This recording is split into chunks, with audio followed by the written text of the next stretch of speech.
Alright, I need to know if I'm the bad guy for even considering this, but I'm on the verge of calling off my wedding. The whole thing blew up when my fiancée flat out refused to sign a prenuptial agreement, right after I found out she's got a huge amount of debt. I'm just a regular guy, 35 years old, and I was supposed to be getting married in a few months. My fiancée, she's 31, and I have been together for 3 years, engaged for 1. I genuinely believed we were on the same page about what's important in life and that we were totally honest with each other. For some background, I've worked my tail off to get to a place where I'm financially stable.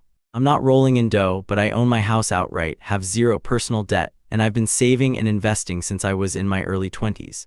Financial security has always been a big deal for me, especially after watching my parents go through a financially devastating divorce.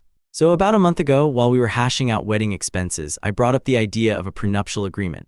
I didn't do it in some cold, controlling way. I just wanted to protect the life I'd built for myself.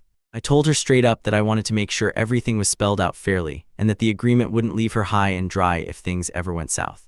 I was expecting a mature conversation. Instead, she immediately got defensive. Started saying things like, "So you're already planning for a divorce? And I thought we trusted each other." I tried to explain that it wasn't about trust, but about transparency and mutual financial security, but she completely shut down and refused to even discuss it.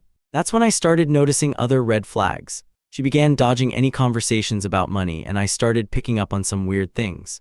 Credit card offers arriving in the mail for her, a couple of late payments on shared expenses she'd promised to cover, and just a general "I can't deal with this right now, I'll figure it out later" attitude towards finances. So I decided to ask her directly if she had any debts. And boy, did she ever. She confessed. "You ready for this? $92,000 in credit card debt." Yeah, you heard that right, credit cards. Not student loans, not a mortgage, credit card debt. She said it had piled up over years from unexpected expenses and a few dumb impulse buys, and she hadn't told me any of it until I basically cornered her. I was floored. Are you floored? I sure am. We were about to merge our lives. This woman was supposed to become my wife. And she didn't think it was important to tell me she was carrying nearly 6 figures in debt. I told her that a prenup was now non-negotiable for me. I had to protect myself, not just emotionally, but financially. I said I was willing to move forward with the wedding, but only if we had a written agreement that protected my premarital assets. Well, she lost it. Called me selfish, said I was turning our love into a business transaction. Her argument was that my house and my money should become ours if we were a real team. And get this, by that logic, her debt should become our debt too because, you know, teamwork. Since then, she's refused to talk about the prenup and we're barely speaking. Her mom even called me, accusing me of humiliating her daughter and being materialistic and a bad person. All I want is to not be on the hook for her debts I had absolutely nothing to do with, and to protect the life I built before we even met.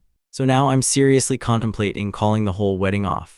Not just because of the debt itself, but because she hid it, refused to take responsibility for it, and is now painting me as the bad guy just for trying to protect myself. What's even crazier is I'm pretty sure she could be paying this debt down. She has some passive income from a small stake in her friend's online boutique. She's like a silent partner, but she just does. Man, I don't get her at all. I have no idea what she's spending all her money on. So, am I the jerk for considering walking away from this whole thing? Like I said, I'm 35 and she's 31.